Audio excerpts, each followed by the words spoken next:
All right, well, welcome to episode 205 of the G2 on 5G. It's the latest insight scoop on everything 5G.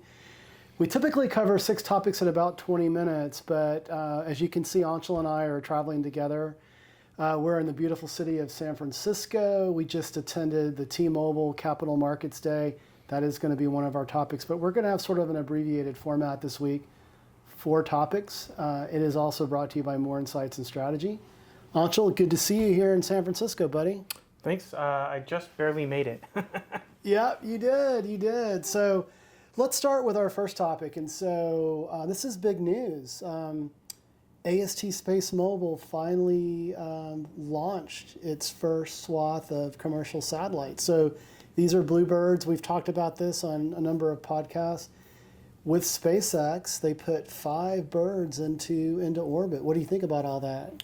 I think it's a big deal. You know, they're serving AT&T and Verizon and a bunch of other carriers. Yeah. And it proves that they are very real.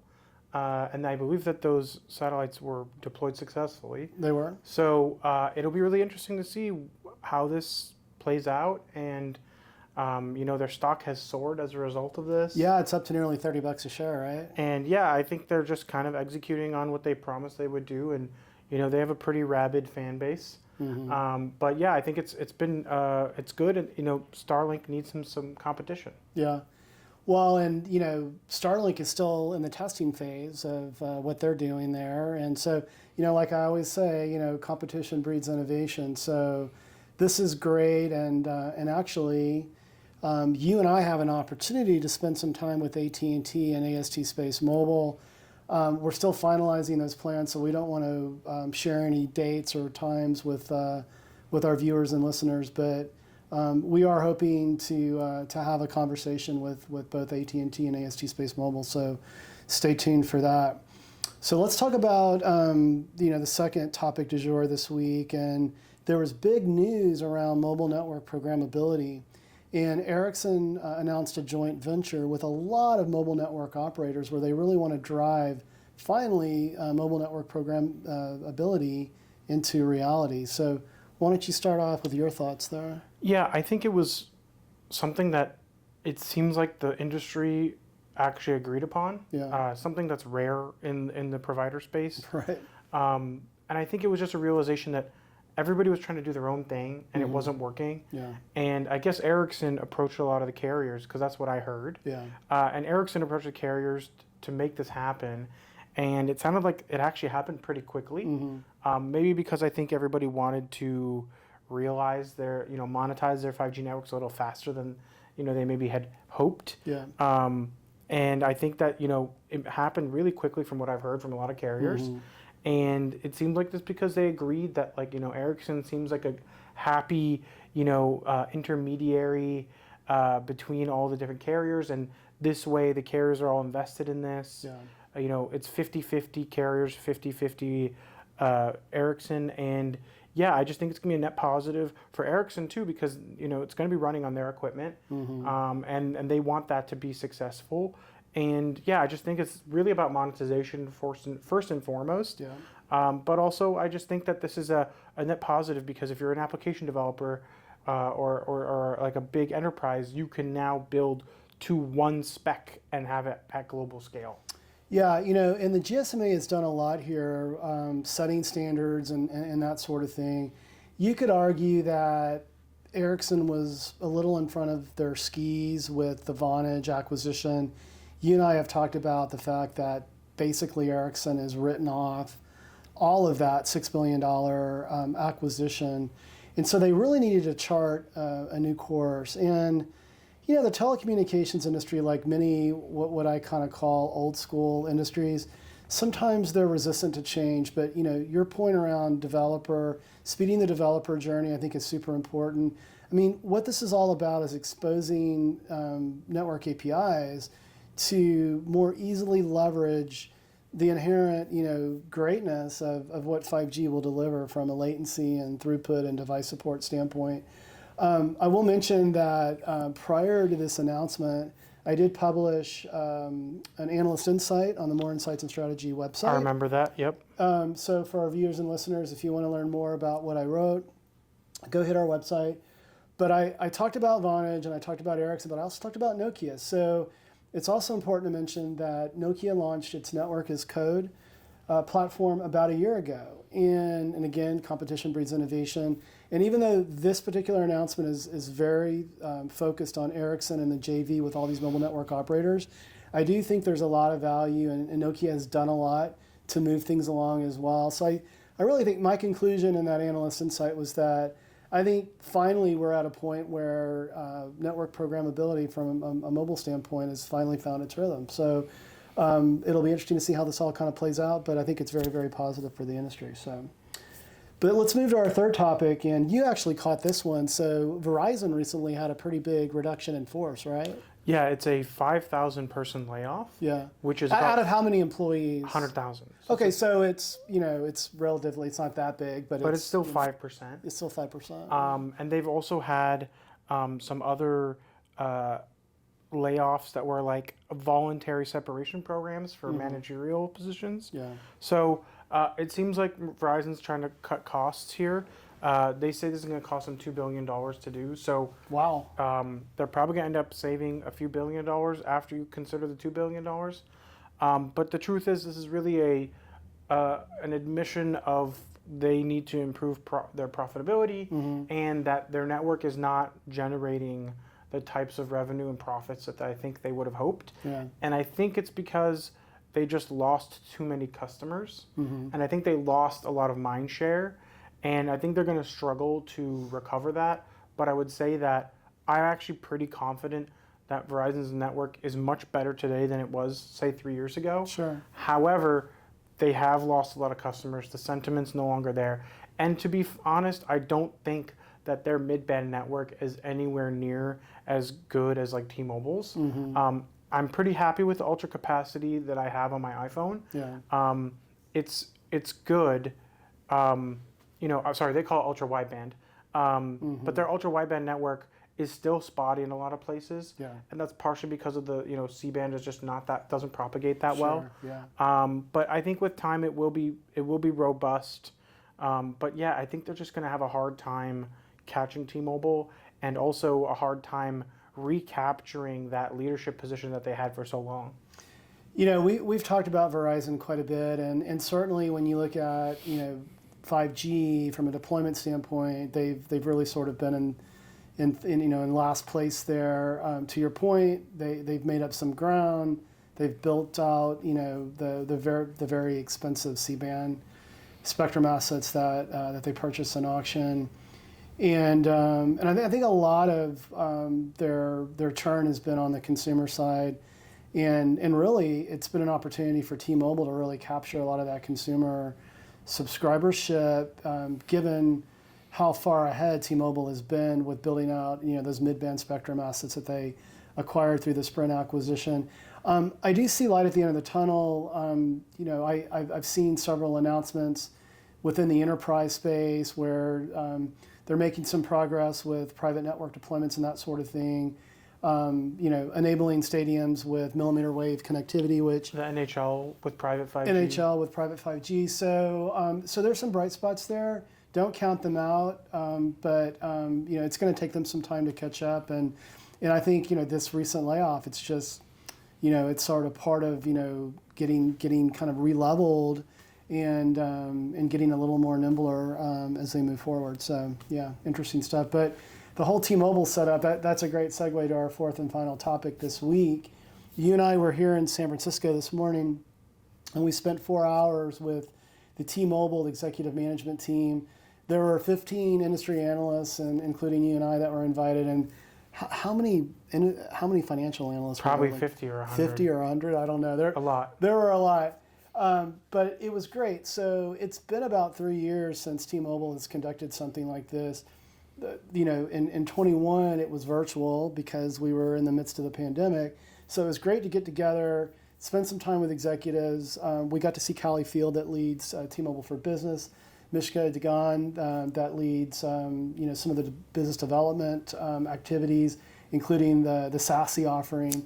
But man, there was a lot that was announced. And so maybe let's start with OpenAI and Sam Altman and we got to see Sam and Mike Yes. Sievert talk about a collaboration on an improved CX platform that T-Mobile plans to roll out in 25. So why don't you start there? Yeah, so they're branding it Intent CX. Right. So the whole purpose is basically to improve the customer success, customer experience on T-Mobile. The thing is that we don't have that many details right now, but Yeah. the way I perceive it, it seems like it's going to be like a top layer on top of everything that they're already doing, and kind of help to quarterback where in the organization the customer support needs to happen and how. And identify what they say is identify pain points Exactly. proactively, and then automate remediation and fixes. So it's sort of like anticipating an issue before it happens, and then solving it and using customer data, existing customer data to train the models, right? Yeah. And then it also seems like, there's it's like a platform that they've co-developed with OpenAI. That's So- not clear, and in fact, Patrick Moorhead, our founder and chief analyst, was wanting you and I to get clarity on that, and we plan to. We met with the AR team, and we plan to get some clarity. But it does look very collaborative, because if you read through the press release, there's a lot of discussion on how OpenAI and T-Mobile are going to collaborate together as they kind of, and it sounds like they're putting a stake in the ground, and things are a little squishy right now, but that there's going to be some effort to really kind of put some meat on the bone. It also sounds like it's been going on for a while. Yeah, And it sounds like it might be the first of its kind in the industry. yeah. So as a result, I think we're going to be kind of light on details until we actually get, real rubber hitting the road. For sure. Hey, and by the way, for our viewers and listeners, Anshul and I, we were, live tweeting or live Xing or whatever we call it now. So we provided a lot of insights, over the last 4 hours. But let's jump into the second area, which I found really interesting, and it's a dedicated network slice for first responders. And clearly, T-Mobile is putting AT&T FirstNet network in its sites. And from my perspective, you and I kind of had the same question initially. It's like, okay, how will this compete with FirstNet? Because there's been a lot of effort, focused there. But as we heard from executives, and we heard from Callie Field in particular on this T priority initiative, where it could be really interesting is like in rural areas where maybe FirstNet doesn't have kind of the depth of coverage and that sort of thing. And they also announced that they're actually going to implement this within the city of New York. Now, I don't know what borough that's going to be. And I think it's the whole city. Is it the whole city? Yeah. And so basically it's taking the public network, it's slicing it to drive deterministic support for critical communications that involve voice and video. If you think about the cameras, the best cameras that police officers use, firefighters, these sort of first responders, it's quite interesting, right? So I mean, what's your take on this? Can it be complementary to what AT&T has done with FirstNet? I think it's different. Yeah. I think they're definitely going at FirstNet with this. Right. It feels like they were talking about how they have a lot more capacity than FirstNet does.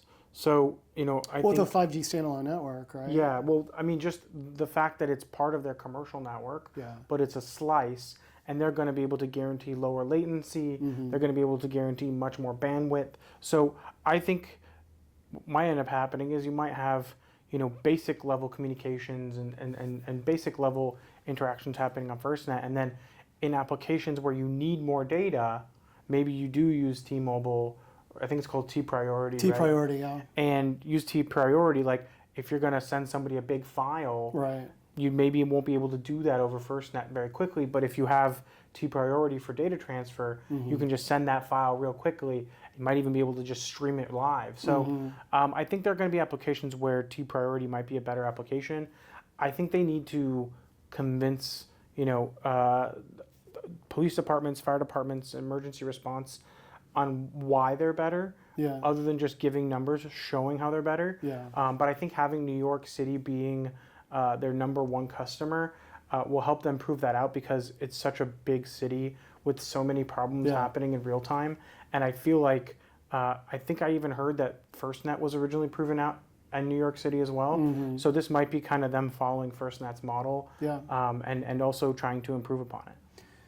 Yeah, and it could be a layered approach. It could be, I don't want to call it a redundancy, but it could be sort of a fallback, because one of the things that Callie Field spoke to was, even within a FirstNet scenario, which is a dedicated network for first responders, if you think about a natural disaster like, a hurricane in the Florida Keys where I have a home, or, an earthquake in California, even a dedicated network can experience congestion. Police, fire, Exactly, emergency with rescue, all of these people Coast trying Guard, to communicate on it. National right? Guard, they're all in the same band, right? Yeah, so, theoretically, having a network slice that would guarantee a lane for critical communication, could be of advantage, right? So it's going to be interesting to see how this all sort of pans out, and we will certainly monitor very closely what happens in New York. And you and I are going to have an opportunity to follow up with many of these executives that we met with today. But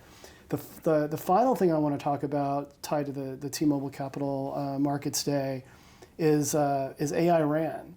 And we had another rock star join Mike Sievert on stage, Jensen Huang from Nvidia. I mean, he's wearing the Fonzie jacket, making the rounds, right? I think it was just down the street at Salesforce. Probably at yesterday. the Salesforce, at the Dreamforce event, but he did duck in.